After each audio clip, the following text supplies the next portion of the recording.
Hi అండి. Welcome to Vrinda Vihaan vlogs. Potato curry చూసారా ఎంత బావుందో! చూడటానికే కాదండి, తినటానికి కూడా టేస్ట్ అంతే బావుంటుంది.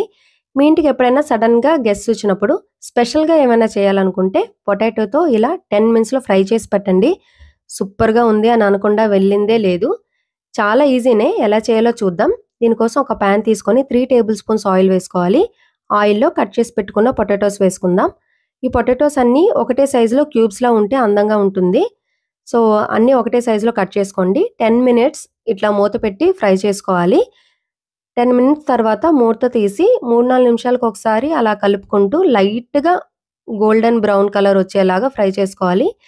ఎక్కువ వేగాల్సిన అవసరం లేదు. వీడియోలో చూపించినట్టు వేగితే సరిపోతుంది. ఇలా వేగాక హాఫ్ స్పూన్ పసుపు, అలాగే 3 టేబుల్ స్పూన్స్ సాల్ట్.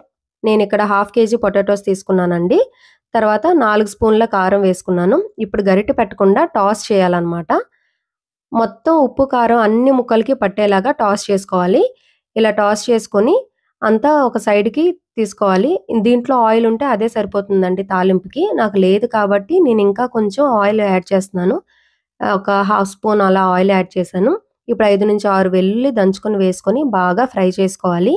వెల్లుల్లి వేగిన తర్వాత ఒక స్పూన్ ఆవాలు, ఒక స్పూన్ జీలకర్ర, అలాగే 4 ఎండుమిర్చి వేసి కలుపుకున్నాక ఒక రెమ్మ కరివేపాకు వేసి కలుపుకోవాలి. ఇలా మొత్తం అయ్యాక టాస్ చేసుకోవాలండి. ఇలా టాస్ చేసుకొని హై ఫ్లేమ్‌లో 4 నిమిషాలు వేగితే సరిపోతుంది. రెడీ అయిపోయింది. దీన్ని మనం రసం కానీ, సాంబార్ కానీ, పప్పుచారు కానీ సైడ్ డిష్‌గా తీసుకుంటే చాలా బావుంటుంది. మీరు కూడా ట్రై చేసి మీకెలా వచ్చిందో కామెంట్ చేయండి. అలాగే వీడియో నచ్చితే లైక్ చేసి షేర్ చేయండి. మన ఛానల్‌ని ఫస్ట్ టైమ్ చూస్తున్నట్లయితే సబ్స్క్రైబ్ చేసి పక్కనే ఉన్న బెల్ ఐకాన్‌ని కూడా క్లిక్ చేయండి. మరో సరికొత్త రెసిపీతో మళ్ళీ కలుద్దాం. అంతవరకు stay tuned. Thank you for watching.